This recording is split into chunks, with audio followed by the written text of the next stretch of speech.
তৈরি করেছে, জোরে বলুন সুবহানাল্লাহ। খুন করার পরে আল্লাহ তাআলা আপনার জন্য জমিন তৈরি করলেন, আপনার জন্য আসমান তৈরি করলেন, আসমানের উপরে সূর্য আপনার জন্য তৈরি করলেন, চন্দ্র নক্ষত্র আপনার জন্য তৈরি করলেন, জমিনের উপরে উদ্ভিদ আপনার জন্য তৈরি করলেন, সর্বপদার্থ পাথর আপনার জন্য তৈরি করলেন, নদ নালা আপনার জন্য তৈরি করলেন। হে বেরাদার, আপনি ঘুমাবার সময় নিজের অন্তরকে, নিজের হৃদয়কে একবার আপনি জিজ্ঞাসা করুন, হে আমার অন্তর, হে আমার ঈদ, হে আমার দিল, তুই একবার বলে দে, আল্লাহ যখন জমিন ও আসমানের মধ্যে সমস্ত নিয়ামত আমার জন্য তৈরি করেছে, তো আল্লাহ আমাকে কার জন্য তৈরি করেছে, জোরে বলুন সুবহানাল্লাহ। জিজ্ঞাসা করেছে যে আল্লাহ আপনার জন্য সমস্ত কিছু তৈরি করলেন, তো আল্লাহ আপনাকে কার জন্য তৈরি করলেন? এটা প্রশ্ন আপনি কখনো কোনো নিজের অন্তরকে, নিজের মনকে আপনি জিজ্ঞাসা করেছেন? কোনদিন আপনি করলেন না। সামাইনে কেরাম, আল্লাহর কোরআনকে আপনি জিজ্ঞাসা করুন, সানাস পারা সূরা জারিয়া আয়াত নম্বর 56, আল্লাহ রাব্বুল আলামিন বলেন, ওয়া মা খালাকতুল জিন্না ওয়াল ইনসা ইল্লা লিয়াবুদুন। হে আমার বান্দা শোনো, আমি জিন এবং ইনসানকে পৃথিবীতে তৈরি করেছি। যদি তৈরি করেছি, তো আল্লাহ আমি একমাত্র আমার ইবাদতের জন্য তৈরি করেছি, জোরে বলুন সুবহানাল্লাহ। বাদশা বলেন, হাত উঠিয়ে বলেন, কত মানুষ আজ আমরা ইবাদত করি, আল্লাহর হুকুমকে মানি, আল্লাহর আমরা খাই, আল্লাহর পড়ি, আল্লাহর দেওয়া জমিনে ঘুরি, আল্লাহর দেওয়া ঘরে আমরা বাস করি, আল্লাহর মানে দেওয়া আসমানের নিচে আল্লাহর দেওয়া সূর্যের আলো আমরা মানে ইউজ করি, ব্যবহার করি। বেরাদার সামাইনে গ্রাম, এই সমস্ত জিনিস আল্লাহ ভক্ষণ করার পরে আপনার অন্তরকে জিজ্ঞাসা করেন যে আল্লাহর ইবাদত কতজন মানুষ করে?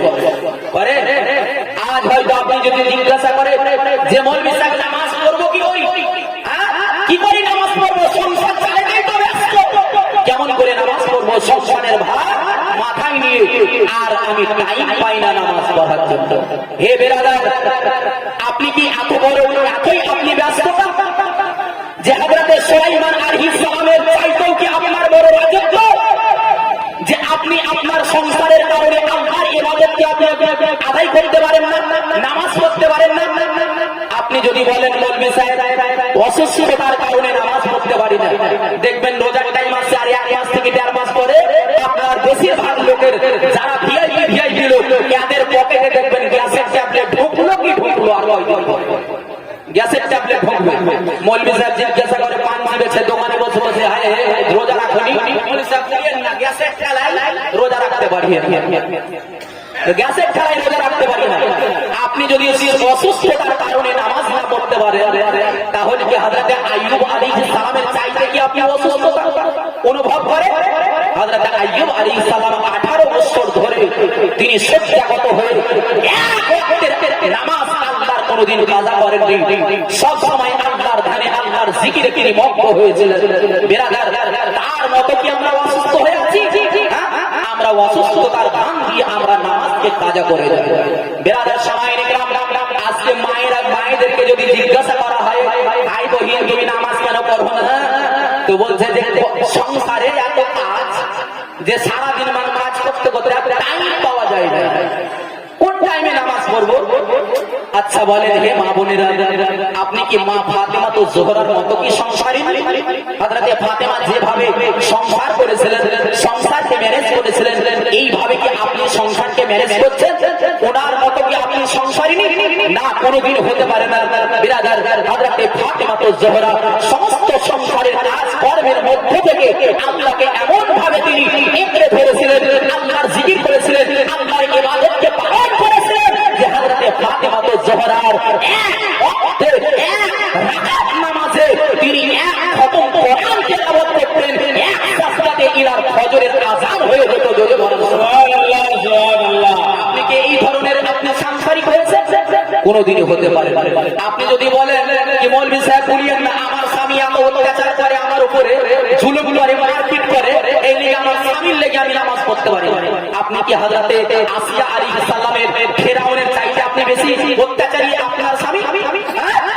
হযরতে আসিয়া আলাইহিস সালামের প্রতি যে অত্যাচার হয়েছিল, জুলুম হয়েছিল, এর চাইতে বেশি আপনি আপনার স্বামী অত্যাচারী?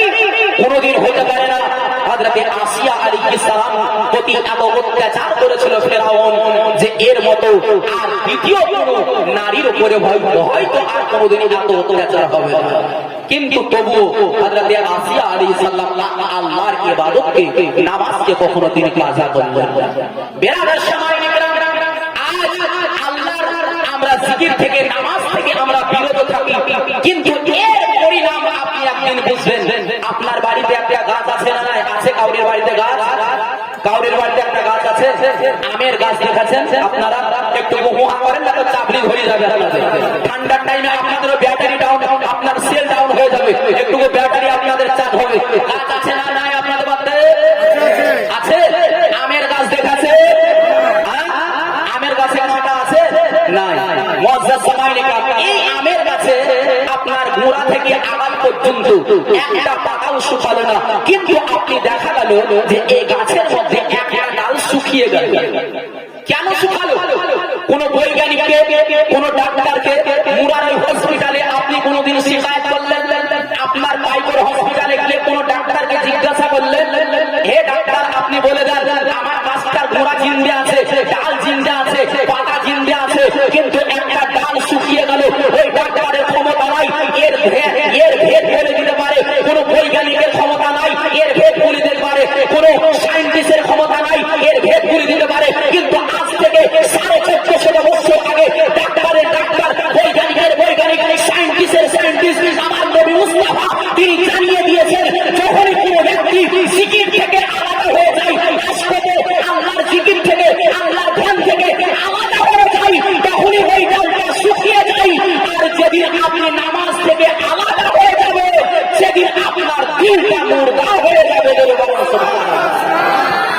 এই গাছটাকে কেটে, ডালটাকে কেটে আপনি কি করেন? আপনার স্ত্রীকে বলেন, টুনটুনির মা এই ডালটাকে চুলহাতে ভরি দে। আপনি কি করেন? শুকা কাঠটাকে চুলহাতে ভরি দিলেন। আপনাকেও কাল কিয়ামতের দিনে ওই ফুলসেরাতের ফুলে আপনাকে চুরচুর করে কেটে কেটে আপনাকে জাহান্নামের মধ্যে নিপাতিত করে দেওয়া হবে। জোরে বলুন সুবহানাল্লাহ। তো আজ থেকে নামাজ পড়বেন না, পড়বেন না? একটু জোরে বলেন, জোরে বলেন সুবহানাল্লাহ। আজ থেকে নামাজ পড়েন। আপনি জীবনে এক ওয়াক্তের যদি নামাজ পড়েন, তাহলে কিয়ামতের দিনে এই নামাজটাই আপনার কবরে, হাসরে, ফুলসিরাতে সব জায়গাতে আপনার সাক্ষী দেবে। সামাইনে কেরাম, আমার দয়ার নবী মুস্তাফা সাল্লাল্লাহু তাআলা আলাইহি ওয়াসাল্লাম এই জন্য তো দুনিয়াতে এসেছেন, আপনারও আমার মানে রহমত স্বরূপ, আপনারও আমার উদ্ধারকারী হয়ে, আপনারও আমার কল্যাণ অর্থে, আপনারও আমার উপকার করার জন্য, আপনাকে আমাকে সিধা পথ দেখানোর জন্য আমার দয়ার নবী মুস্তাফা এই জগতের বুকে, এই ধরার বুকে আপনার এই মানে এপ্রিল মাসের 22 তারিখ আর আপনার জ্যৈষ্ঠ মাসের 1 তারিখ সোমবারের দিন মা আমিনার গর্ভ থেকে আব্দুল্লাহর ঘরে আমার নবী মুস্তাফা জন্ম নিলেন। ধরে বলেন সুবহানাল্লাহ। এই নবী মুস্তাফার সুন্নাতের উপরে আমরা আমল করি। আমার দয়ার নবী মুস্তাফা যখন জন্ম নিলেন, তো আমার নবীকে কোলে করে নিয়ে হযরত হালিমা সাদিয়া আল-আতিকুল মারুফ বলে একটা গ্রাম, সাদিয়া শহরের মধ্যে পড়ে গ্রামটা আল-আতিকুল মারুফ। আপনার এই আতিকুল মারুফ এই গ্রামে আমার নবীকে নিয়ে গেলেন হযরত হালিমা রাদিয়াল্লাহু তাআলা।